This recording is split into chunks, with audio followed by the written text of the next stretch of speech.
அனைவருக்கும் வணக்கம். இன்றைய பதிவில் மகாபாரதத்தின் ஒரு ஒப்பற்ற வீரரும் மற்றவங்களுக்கு அதிகம் அறியப்படாத ஒரு நபரை பற்றி தான் பார்க்க போகிறோம். மகாபாரதத்தில் அர்ஜுனன், கர்ணன், பீமன் இந்த மாதிரி இருக்கிற மாவீரர்களை போல் யாராலுமே வெல்ல முடியாத ஒரு மாவீரனும் இருந்தார்.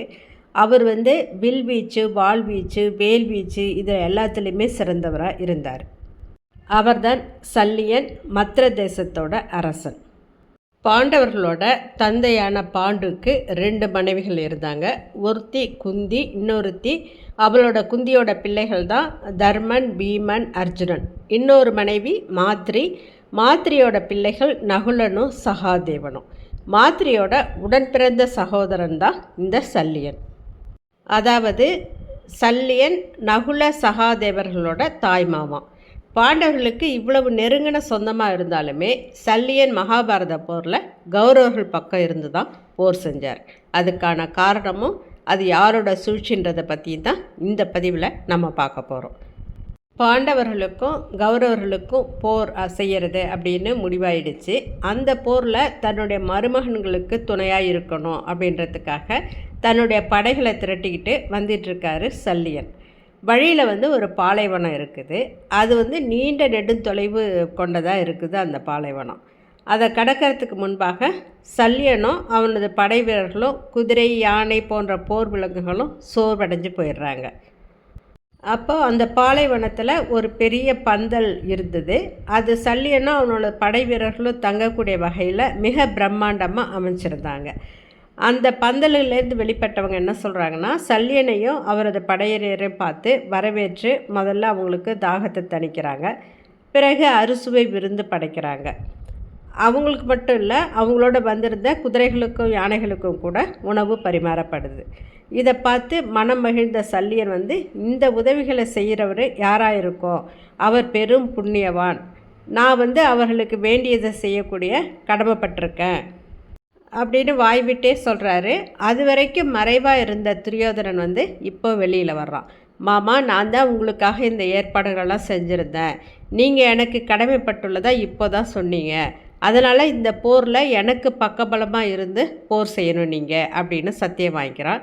சல்லியனுக்கு இப்போ வேறு வழி தெரியல. செஞ்சோற்று கடன் தீர்ப்பதை தவிர வேறு வழி அவருக்கு தெரியல. தான் நயவஞ்சகமாக ஏமாற்றப்பட்டதால் தான் அப்பப்போ துரியோதனனையும் அவனது தவறுகளையும் குத்தி காட்டி பேசிட்டு வர்றாரு சல்லியன். இதனால் துரியோதனனுக்கு சல்லியன் மீது வெறுப்பு வருது. அந்த வெறுப்பு காரணமாக தான் சல்லியனை போர் செய்கிறதுக்கு அனுமதிக்காமல் கர்ணனோட தேருக்கு சாரதியாக இருக்கும்படி, அதாவது தேரோட்டியாக இருக்கும்படி நியமிக்கிறான். சல்லியன் ஒரு மாபெரும் வீரன் அப்படின்றது எல்லாருக்குமே தெரியும். ஆனால் அவன் பெற்றிருந்த வரம் பற்றி கண்ணனை தவிர வேறு யாருக்குமே தெரியாது. சல்லியனை யாராவது எதிர்த்து கோபத்தோடு போர் செஞ்சாங்கன்னா சல்லியனோட பலம் 1000 மடங்காக சல்லியனை தான் போய் சேரும் அப்படின்றது அவர் பெற்றிருந்த வரம்.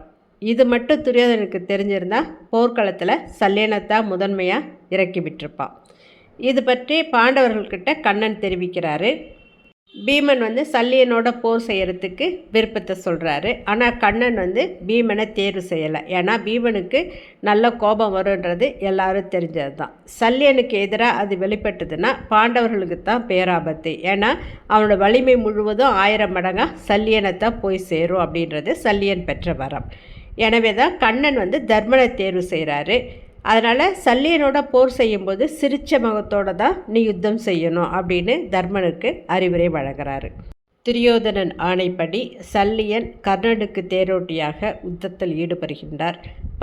யுத்தத்தின் 17வது நாள் கர்ணன், அர்ஜுனன் இடையே யுத்தம் நடக்கின்றது. கர்ணனுக்கு தேரோட்டியாக சல்லியனும், பாண்டவர்களுக்கு தேரோட்டியாக, அதாவது அர்ஜுனனுக்கு தேரோட்டியாக கிருஷ்ணனும் போரில் ஈடுபடுகின்றனர். கர்ணன் நாகாஸ்திரத்தை அர்ஜுனனின் தலைக்கு குறிவைக்கிறாரு. கிருஷ்ணன் தான் கற்ற வித்தையால் அர்ஜுனனை காப்பாற்றிடுறாரு. கண்ணனின் லீலையால் அந்த நாகாஸ்திரம் இந்த தலைப்பாகையை மட்டும் எடுத்துக்கிட்டு போயிடுது. சல்லியன் அப்போது 2வது தடவை நாகாஸ்திரத்தை ஏவ சொல்கிறாரு. ஆனால் கர்ணன் தன்னுடைய தாயான குந்தி தேவிக்கு கொடுத்த வாக்குறுதியால் அம்பை செலுத்தலை. அதனால் தக்க சமயத்தில் அந்த தேரும் போய் பள்ளத்தில் சிக்கிடுது. தேர்லேருந்து இறங்கி ஓடி போயிடுறார் சல்லியன். அதுவே கர்ணனோட வீழ்ச்சிக்கு வழிவகுக்குது. அடுத்த நாள், அதாவது போரோட 18ஆம் நாளில் சல்லியனே படைகளுக்கு தலைமையேற்று நடத்தி போகிறாரு. அப்போதான் அவர் தர்மரால் கொல்லப்படுறார்.